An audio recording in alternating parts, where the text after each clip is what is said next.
What I want to do this week is talk about the cutoff, and that is the Senate cutoff for bills to make it out of the Senate. What we do is we have several cutoffs to make sure that we make it out in 105 days.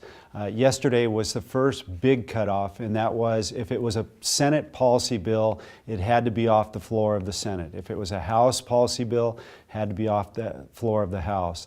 Now, that's not to say that if it was a budget bill or budget related, we call those NTIB, necessary to implement the budget. But more importantly is what we really passed, and I think we did a lot of great things.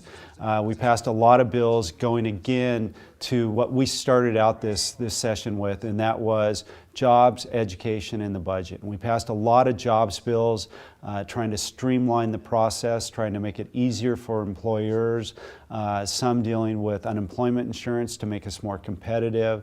We had a couple of prevailing wage changes to make those a little more sensible, to make sure, one, we're strong on prevailing wage, but in cases where we think labor and industry or others have kind of overstepped their bounds, we brought that within what we think is acceptable and normal course of business.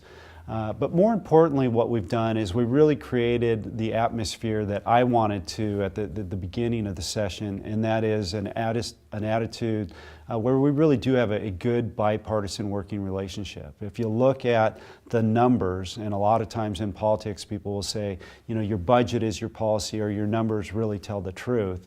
The numbers were, we passed 89 minority bills out of the Senate.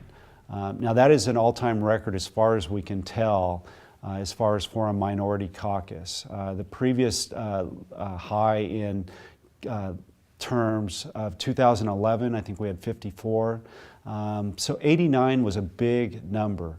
It was about 32% of the bills that we passed off of the floor. Normally it's in the low 20s. So I think we're making a lot of headway, but more importantly is how we work together. And if you look at the bills, as much contention as people wanted to create in the press as far as what we were doing, the bills that were passed off the Senate floor, we really did try to work together. I'll give you a great example. I had a bill on wellness that had some collective bargaining issues, and that wasn't what we were trying to do. What we were really trying to do with that bill was save money and go down the road of what we've seen in King County.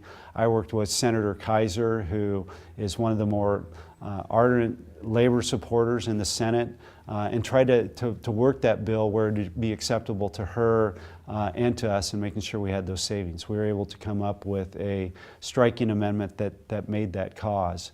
So there's a lot of things that are happening there in that element where you're seeing different members work together.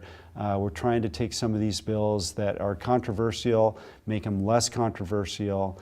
But again, it's working in that bipartisan manner, treating the minority like we would want to be treated if we were in the minority, and so that we can come out of this with a product that moves Washington forward, a product that we can go over to the House with and say, you know, we were able to work in a bipartisan manner.